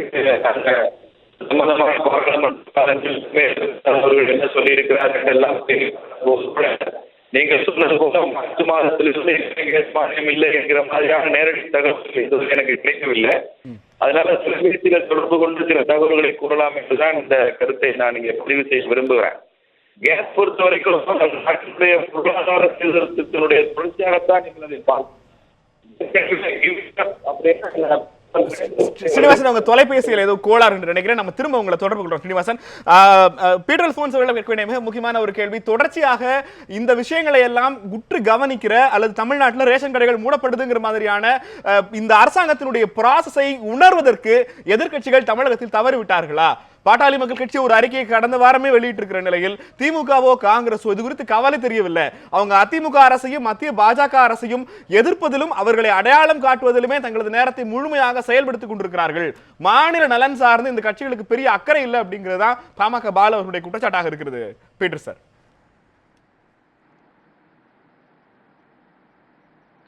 இல்ல நான் நண்பர் பாலு அவர்களுடைய சமூக உணர்வையும் பாட்டாளி மக்கள் கட்சியினுடைய நிறுவன தலைவர் எனது பெருமதிப்புக்குரிய டாக்டர் ஐயா ராமதாஸ் அவர்களுடைய பல்வேறு கருத்துக்களையும் நான் தொடர்ந்து பின்பற்றி வருகிறேன். சில இடங்களிலே அவர்களோடு கருத்து மாறுபாடு எனக்கு இருந்தாலும் கூட பல முக்கியமான பொது பிரச்சனைகள் சம்பந்தமாக அவர்கள் பாட்டாளி மக்கள் கட்சியினுடைய நிறுவன தலைவர் அவர்கள் எடுக்கின்ற அந்த நிலைப்பாடு என்பது விஷயம் தெரிந்த தமிழக அரசியலையும் இந்திய அரசியலையும் உற்று பார்க்கின்ற எல்லோரும் ஏற்றுக்கொண்டிருக்கின்ற பல பிரச்சனைகளை பற்றி மிக சரியான கருத்துக்களை அவர் தொடர்ந்து பதிவு செய்து வைத்திருக்கிறார்கள் என்பதிலே யாருக்கும் மாற்று கருத்து இருக்க முடியாது. ஆகவே இதை போன்ற பல்வேறு காலகட்டங்களிலே அவர் பலமுறை எச்சரிக்கை செய்திருக்கிறார் என்பதையும் நான் மனப்பூர்வமாக ஒத்துக்கொள்கிறேன். ஆனால் நண்பர் பாலு அவர்கள் ஜனநாயகத்திலே எப்படி ஒரு தவறான நிலையிலே ஏற்றுக்கொள்ளப்பட்ட ஒரு ஆட்சியை தவறான சிந்தனைகளோடு தவறான அணுகுமுறைகளோடு மத்தியிலே ஆட்சியில் இருக்கின்ற ஒரு ஆட்சியை எப்படி அகற்றுவது என்கிற போராட்டத்திற்கு யதார்த்தமான முடிவுக்கு வர வேண்டும். ஆகவே அடுத்து என்ன மாற்றம் என்பதை பற்றி சிந்திக்கின்ற அளவிலே நாம் இருப்போம் என்று சொன்னால் இன்று நடக்கின்ற கொடுமைகளை தொடர்ந்து அனுமதித்த மிகப்பெரிய வரலாற்று பழியை நாம் ஏற்றுக்கொள்வோம். இன்னைக்கு பாஜக அரசு என்ன செய்கிறது? மக்கள் மத்தியிலே இருக்கிற கவனத்தை திசை திருப்புவதற்காக பல்வேறு பிரச்சனைகளில் வேண்டாத இஷ்யூஸ் அவைகளின் மீது ஊடகங்களுடைய கவனத்தையும் பொதுமக்களுடைய கவனத்தையும் கிளப்புகிறது. இப்பொழுது அமரர் அப்துல் கலாம் அவருடைய நினைவிடத்திலே பகவத்கீதையை வைக்க வேண்டிய அவசியம் என்ன? இது எந்த வகையிலே பார்த்தாலும் யாரும் ஏற்றுக்கொள்ளக்கூடிய ஒரு நிலைப்பாடு இல்லை. அமரர் அப்துல் கலாம் அவர்கள் ஒரு பெரிய சமரச சன்மார்க்கவாதி, எல்லா மதங்களுடைய உண்மைகளையும் ஏற்றுக்கொண்டவர். அதே சமயத்திலே ஒரு இஸ்லாமியராக பிறந்து இஸ்லாமியராக வாழ்ந்து இஸ்லாமியராக மறைந்தார். அவருடைய நினைவிடத்திலே கொண்டு போய் பகவத்கீதைக்கு எதிரானவர்கள் அல்ல நாம், அவரை ஒரு எல்லா மதத்தினரும் ஏற்றுக்கொள்ளுகின்ற ஒரு தோற்றத்தை தருவதற்கு கூட அனுமதிக்காமல் அவருடைய பேரன் கொண்டு போய் குரானை பக்கத்திலே வைத்த நேரத்திலே கூட விவிலியத்தை பக்கத்திலே வைத்ததை கூட அதை கூட அனுமதிக்காத ஒரு சூழ்நிலையில நாம் எல்லோரும் என்ன செய்கிறோம்? அதை பற்றியே வாதிக்கிறோம். அப்படி வாதிக்கின்ற போது இதை போன்ற உத்தரவுகளை தொடர்ந்து பிறப்பிக்கிறார்கள். மக்களுடைய அடிப்படை உரிமைகளிலே கை வைக்கின்ற அந்த கவனத்தை திசை திருப்புவதற்காக இதை போன்ற செல்ல ஈடுபடுகிறார்கள். இதில் நண்பர் பாலு அவர்களை போன்றவர்களும் பாட்டாளி மக்கள் கட்சியை போன்றவர்களும் இந்த அடிப்படையான பிரச்சனையை கவனத்திலே கொண்டு வந்தமே முடிய இந்த ஆட்சிக்கு மாற்று நாளை யார் வரப்போகிறார் அது அந்த காலகட்டத்திலே பார்த்துக் கொள்வோம். இப்பொழுது மக்களுக்கு எதிரான இந்த நிலைப்பாட்டை எடுத்திருக்கிற இந்த அரசியல் சக்திகளை அதை தடுப்பதற்கு சக்தி இல்லாமல் பல்வேறு ஊழல் புகார்களில் சிக்கிக்கொண்டு நிலைகுலைந்து போயிருக்கிற தமிழக அமைச்சரவையில் இருக்கின்ற அமைச்சர்களை நாம் எப்படி தமிழக மக்களை இவர்களிடமிருந்து பாதுகாக்க போகிறோம் என்பதுதான் கட்சி வேறுபாடு அன்றி தமிழகத்தில் இருக்கின்ற எல்லோருக்கும் முன்பு இருக்கிற பிரச்சனை என்பதை மட்டும் நான் நண்பர் பாலு அவர்களுடைய கவனத்திற்கு நான் கொண்டு போகிறேன். நிகழ்ச்சியோட நிறைவு கேள்வி சுருக்கமாக பதில் சொல்லணும். இந்த கேஸ் மானியம் ரத்து, ரேஷன் பொருட்கள், இந்த ரெண்டு விஷயத்திலையும் மத்திய மாநில அரசுகள் உடனடியாக என்ன செய்யணும்னு காங்கிரஸ் எதிர்பார்க்கிறது? சுருக்கமாக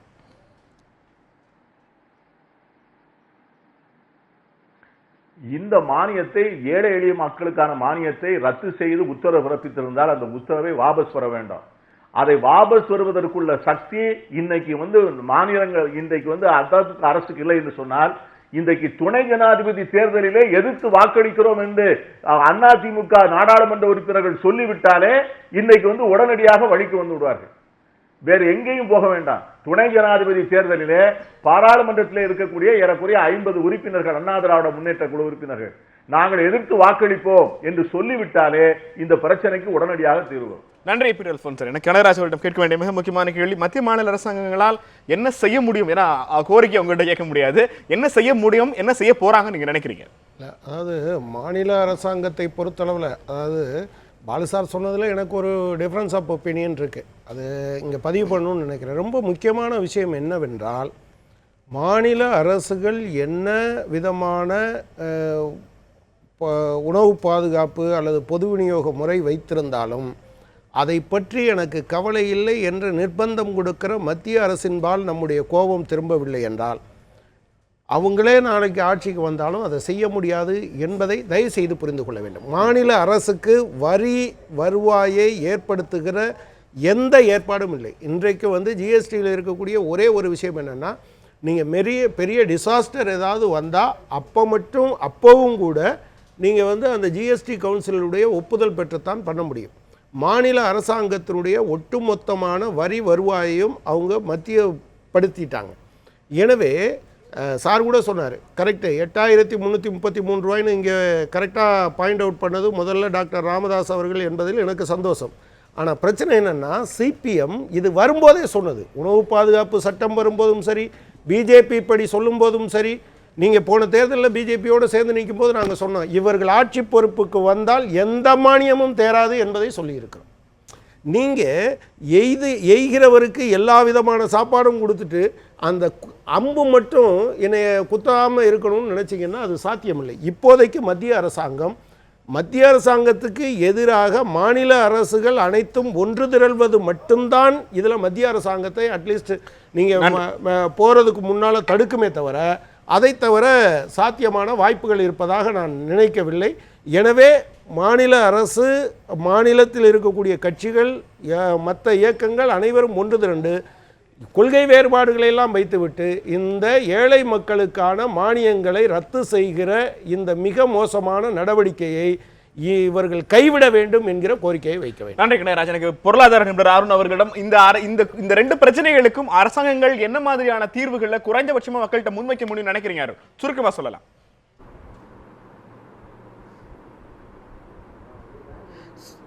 சார், இது சம்மந்தப்பட்ட என்னென்னா, நான் முன்னாடியே சொன்ன மாதிரி இது மொத்தமாக ரத்தே பண்ணக்கூடாது அப்படின்னு சொல்கிறத விட, யாராலெல்லாம் முடியுமோ, ஆல்ரெடி கவர்மெண்ட்டே சொல்லியிருக்கு, யாராலெல்லாம் முடியுமோ அவங்க உங்களோட இதை திருப்ப அந்த மானியத்தை நீங்கள் இது பண்ணாதீங்க அப்படின்னு சொல்லிட்டு. ஸோ தேவையில்லாத மக்களுக்கு மானியம் போகிறதும் தேவையில்லாத மக்களுக்கு மானியம் கிடைக்காம இருக்கிறதும் ஸ்ட்ரீம்லைன் பண்ணுற மாதிரி கவர்மெண்ட் யாருக்கு தேவையில்லைங்கிற அந்த கணக்கெடுப்பை கரெக்டான முறையில் பண்ணி தேவையானவங்களுக்கு மட்டும் இது போகிற மாதிரி பண்ண வேண்டிய மிகப்பெரிய பொறுப்பு கவர்மெண்ட் கையில், மத்திய அரசு கையிலையும் இருக்குது, மாநில அரசு கையிலையும் இருக்குது. இது மட்டும் இல்லை, நிறைய திட்டங்களில் இன்னும் நீங்கள் இன்னும் சொல்லப்போனால் இந்த 100 நாள் வேலைவாய்ப்பு திட்டம், அது மாதிரி நிறைய திட்டங்களில் அந்த கொடுக்கப்படுகிற மானியமோ அமௌண்ட்டோ கரெக்டான வழியில் தான் செலவழிக்கிறாங்களான்னு செய்யறதுக்கான எந்த மானிட்டரிங் சிஸ்டமும் கவர்மெண்ட்டுக்கிட்ட இருக்கிற மாதிரி தெரியல.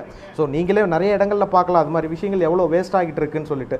ஸோ இல்ல ஃபோர்கான் ரெவென்யூலயோ அல்லது மாதிரியான விஷயங்களை இல்ல சொத்து வரியை ரத்து பண்றதுல ஏதாவது நியாயம் இருக்கா? நீங்க என்னைக்காவது கேட்டிருக்கீங்களா? சொத்து வரியை ரத்து பண்ணுவதில் நியாயம் இருந்ததா?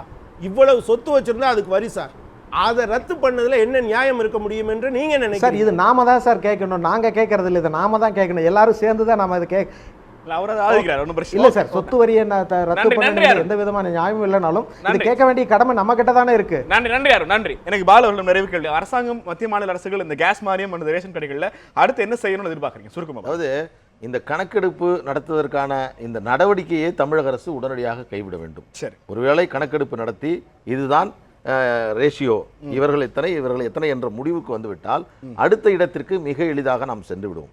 ஏறக்குறைய 50% தமிழக குடும்ப அட்டை வைத்திருப்பவர்களுக்கு இந்த கணக்கெடுப்பு நடத்தப்பட்டால் அந்த பொது விநியோக திட்டத்தில் உணவு அதற்கான அரிசி பருப்பு வழங்குவதற்கான வாய்ப்புகள் இல்லாத நிலைமை ஏற்பட்டுவிடும். தமிழ்நாட்டை பொறுத்தவரையில் இங்கே யூனிவர்சல் பப்ளிக் டிஸ்ட்ரிபியூஷன் சிஸ்டம் தான் இருந்து கொண்டிருக்கிறது. இதை டார்கெட்டட், அதாவது இலக்கு வைத்து இவர்களுக்கு என்று சொல்லக்கூடிய இந்த நடைமுறை என்பது தமிழகத்திற்கு பொருத்தமானது அல்ல.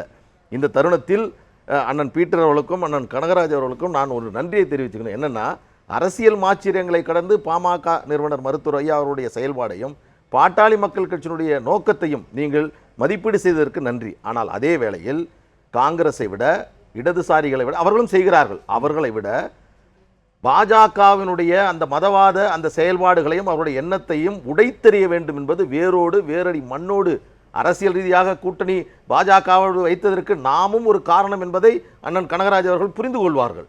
ஒரு மாற்று சக்தியை உருவாக்க வேண்டும் என்று எடுத்த முயற்சிக்கு இவர்களுக்கு வேறு விதமாக போன கோயம்பேடு பக்கம் போனதின் காரணமாக அந்த நிலை. ஆனால் அதை தாண்டி சொல்லிடுறேன், அதை தாண்டி இவர்களுக்கு இருக்கிற அதே அக்கறை, அண்ணன் காங்கிரஸ் இருக்கக்கூடிய அண்ணன் பீட்டர் அவர்களுக்கு இருக்கக்கூடிய அதை விட மிகப்பெரிய அக்கறை தமிழ்நாட்டில் அது போன்ற மதவாதமோ அல்லது ஒரு மாநில சுயாட்சி, மாநிலத்தினுடைய உரிமை, மாநிலத்தினுடைய அடையாளங்களை பறிக்கும் எந்த முயற்சியும் பாட்டாளி மக்கள் கட்சி பார்த்து கொண்டு சும்மா இருக்காது. அதை துவக்கக்கூடிய ஒரு இயக்கமாக பாட்டாளி மக்கள் கட்சி. நன்றி.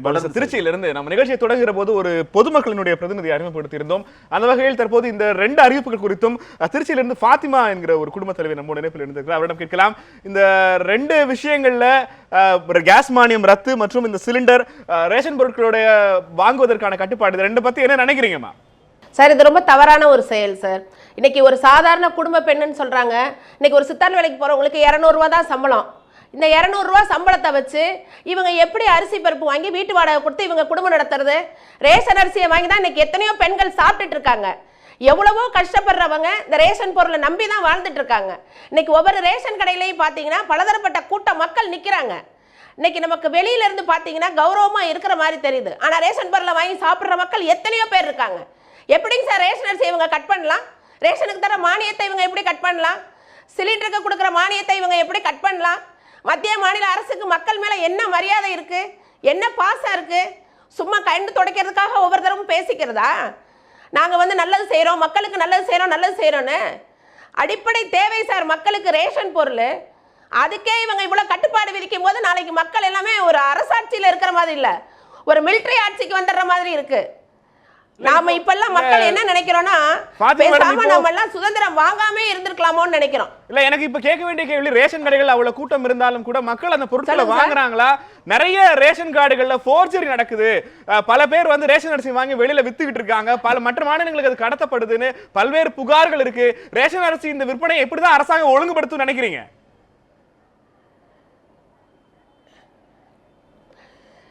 சார், இது ஒரு 10% எங்கேயாவது நடக்கலாம். மற்றபடி 90% மக்கள் இதை வாங்கி சாப்பிட்றாங்க.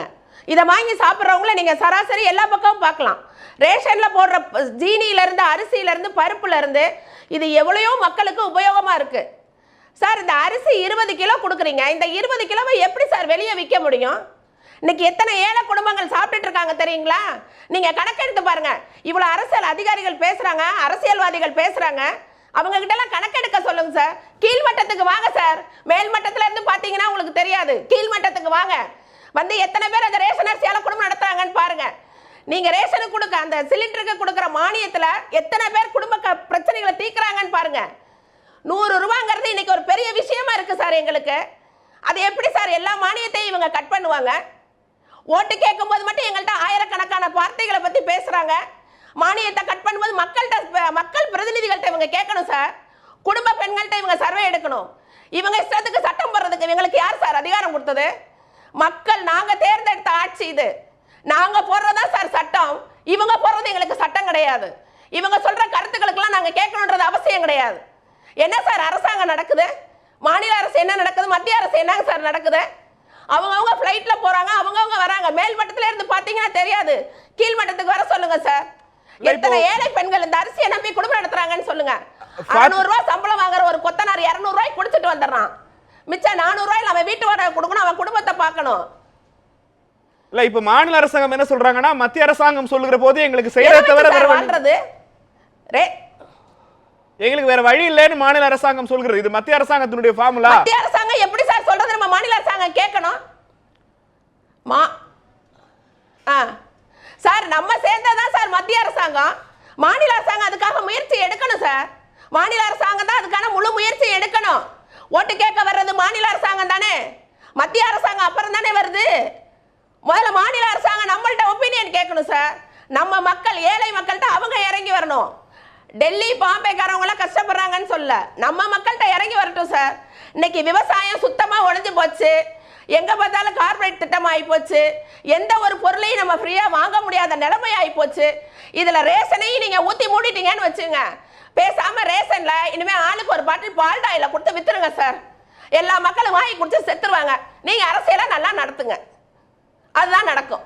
நீங்க ரேஷனை மூடுறீங்க அப்படின்னா நாடு கொந்தளிக்கும் சார். பெண்கள் எல்லாரும் ரொம்ப கொந்தளிப்பாங்க, நான் கட்டாயமா சொல்றேன். உங்களது இந்த உணர்வுகளை இந்த அவை அப்படியே பதிவு செய்கிறது. ஃபாத்திமா, நிகழ்ச்சியில் கலந்து கொண்டு உங்கள் கருத்துக்களை தெரிவித்தமைக்கு பொதுமக்களுடைய பிரதிநிதிகளுக்கும் அரசு கட்சி பிரதிநிதிகளுக்கும் கேள்வி மனமார்ந்த நன்றி தெரிவித்துக் கொள்கிறது. இன்னும் நிகழ்ச்சி சந்திக்கலாம். நன்றி, வணக்கம்.